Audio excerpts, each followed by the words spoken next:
Hello. Yes. सबसे पहले सबको मेरा प्रणाम, नमस्कार, good morning to everyone. My name is Deepak. I am working as a Tahsildar in Pune, and just चल रहा है सब कुछ। एक बात है जो सबसे पहले मैंने ये विपस्सना का 10 डेज का कोर्स सबसे पहले मैंने 2000 में किया था, और मेरे कॉलेज के जो फ्रेंड्स थे उन्होंने मुझे बताया था, मैं भी पढ़ रहा था तब, तो मैंने कोर्स किया था और फिर मुझे लगा, मुझे समझ में आ गया, मैं होशियार था, एकदम अव्वल नंबर वाला बच्चा था, तो समझ में आ गया। अभी विपश्यना की मैंने, मुझे समझ में आ गया, और मेरी प्रैक्टिस भी चल रही थी सुबह और शाम की मैं विपश्यना भी करता था। लेकिन धीरे-धीरे वो सब कुछ खत्म हो गया, भूल गया, और अब मैं अपने-अपने जॉब में, अपनी बाकी की ज़िंदगी में लग गया, और ऐसे उलझा जो 2000 में इतना अनमोल रत्न मुझे मिल गया था, उसको मैंने खो दिया। और बीच-बीच में शायद मेरी पारमी थी, बीच-बीच में कुछ लोग मुझे बताते थे, "क्या ये, अरे ये विपश्यना है, ये विपश्यना का कोर्स है, ऐसा करो, ये करो।" तब मैं कह रहा था कि मैंने तो कर लिया है कोर्स, अब क्या है? मुझे सब कुछ समझ में आ गया है।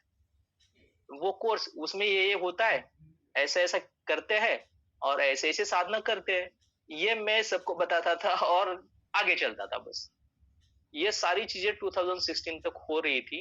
2016 में जब मेरा सिविल सर्विसेज़ का लास्ट अटेम्प्ट मेरा खत्म हो गया, मेरा लास्ट अटेम्प्ट मेरा सिलेक्शन नहीं हुआ, तो उसके बाद मैं रुक गया थोड़ा, और उसके बाद जो 2003 में जो मेरा बैचमेट था, जो कि यहाँ का एडमिनिस्ट्रेटिव सेंटर में हम प्रोबेशन में एक साथ थे, अनिल कारंडे उनका नाम है। वो एक दिन मेरे पास आ गए और उन्हें ऐसे ही चर्चा, वो तो चर्चा करते थे, वो बस धम्म की चर्चा करते हैं, कोर्स की चर्चा करते हैं। तो उन्होंने मुझसे चर्चा की, और उसी टाइम भी मैंने उनको यही बताया कि यार विपश्यना तो मैंने की है, वो 2000 में ही की है मैंने, और आगे क्या आया अभी उसके, ऐसा मुझे लग रहा था। तो मतलब इतना अहंकार और वो सारी चीजें इतनी भर भर चुकी थी। तो उसके बाद फिर जब अनिल जी ने मुझसे बार बार कहा, धम्म की चर्चा की, तो फिर से एक बार मैंने 2016 में एक 10 डे कोर्स किया, और उसके बाद जो मेरी आंखें खुल गई, तो वहां से 2016 से ये जर्नी अभी चल रहा है। मैं अपनी परियति दिन ब दिन जितनी चाहे उतनी पुष्ट करने की कोशिश करता हूँ, और मुझे सच में ये बात समझ में आ गई है कि ये जो गुरुजी ने और भगवान की वाणी हमें समझाई है, गुरुजी ने जो ये धम्म हमें सब लोगों को दिया है, ये इतना गहरा है, इतना कठिन है।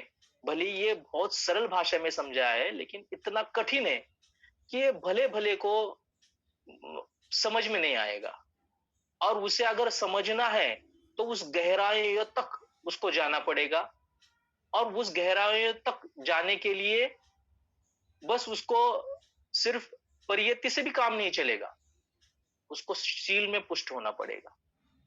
और जब तक शील में पुष्ट नहीं होगा, तब तक उसको समाधि भी नहीं मिलेगी, और समाधि, जब तक उसकी समाधि नहीं लगेगी, तब तक उसकी प्रज्ञा तो जागरूक होने का कोई संभव ही नहीं है। तो ये बातें मुझे समझ में आ गई उस टाइम से। द फ्रैंकली स्पीकिंग, फ्रॉम 2016 मैं इस मार्ग पे सच में चल रहा हूँ, और जब जब मुझे ऐसा मौका मिलता है कि मैं कुछ मतलब पढूं या किसी से धम्म के बारे में चर्चा करूं, चर्चा सुनूं, तो वो मैं अपना परम भाग्य समझता हूँ। क्योंकि जब तक ये एक बार सुनने से नहीं होगा, एक बार समझ, ये तो मान रहे हैं हम सब कुछ, सब लोग कि ये है, ऐसा है, वैसा है, ये मानना है। तो जान कुछ नहीं रहे हैं हम लोग। तो जानने के लिए परियत्ति बार-बार आपको पुश करनी पड़ेगी। फिर पट्टी-पट्टी आपको बहुत पुश करना पड़ेगी। उसी के बाद शायद प्रतिवेदन हो पाएगा, और जब प्रतिवेदन हो जाएगा, तभी आपको सही दिशा में सम्मादिठी आ जाएगी, जिससे कि प्रज्ञा का मार्ग खुल जाएगा। तो ये सारी चीज़ें अभी चल रही है, और सब लोग तो बोल रहे हैं, हम लोगों को भी जब हम काम कर रहे थे, तो हमें भी ये कोविड का जो सिचुएशन था, इस सिचुएशन से मतलब सारे लोग परेशान थे। लेकिन इससे मुझे एक बात तो फ़ायदे की ये हो गई मेरे लिए कि कोविड के बाद ये जो सारी चीज़ें, जो पढ़ने वाली चीज़ें हैं या कोर्स की सारी चीज़ें हैं, ये ऑनलाइन हो गई। और इस वजह से मैं ये जो बहुत दिनों से मैं सोच रहा था कि मुझे पाली का कोर्स करना है, तो मैं ऑनलाइन कुछ चीज़ें ट्राई भी कर रहा था, लेकिन प्रॉपर कोर्स नहीं हो पा रहा था। तो कोविड की सिचुएशन की वजह से ये मुझे मौका मिला कि मैंने वीआरआई का पाली कोर्स कर लिया, और फिर ये ऑनलाइन डिप्लोमा, ये कोर्स भी मैं देख रहा था पिछले कई दिनों से, कई सालों से, लेकिन ये ऑनलाइन अवेलेबल नहीं था, ये पहली बार अवेलेबल हो गया है। तो जब ये अवेलेबल हुआ, तो मैं अपने आप को बहुत भाग्यशाली समझता हूँ कि ये कोविड सिचुएशन की वजह से ये कोर्सेस ऑनलाइन हो गए, जिससे कि मुझे कुछ और ज़्यादा समझने को मिल रहा है, और मैं ये कोर्स कर रहा हूँ इससे आगे, और मैंने अभी ये तय भी कर लिया है कि बस मेरी सारी ज़िम्मेदारियाँ लगभग अभी पूरी हो रही है, और शायद कुछ ही दिनों में मैं अपना पूरा समय बस धम्म को समझने और धम्म के मार्ग पर चलने के लिए लगाने वाला हूँ। और ऐसे में ये वीआरआई और जैसे कि बलजीत मैम, ये सारे लोग जो इस रास्ते पर चलने के लिए जो सहायक हो रहे हैं, उन सब लोगों के प्रति मैं बहुत, बहुत, बहुत कृतज्ञ हूँ।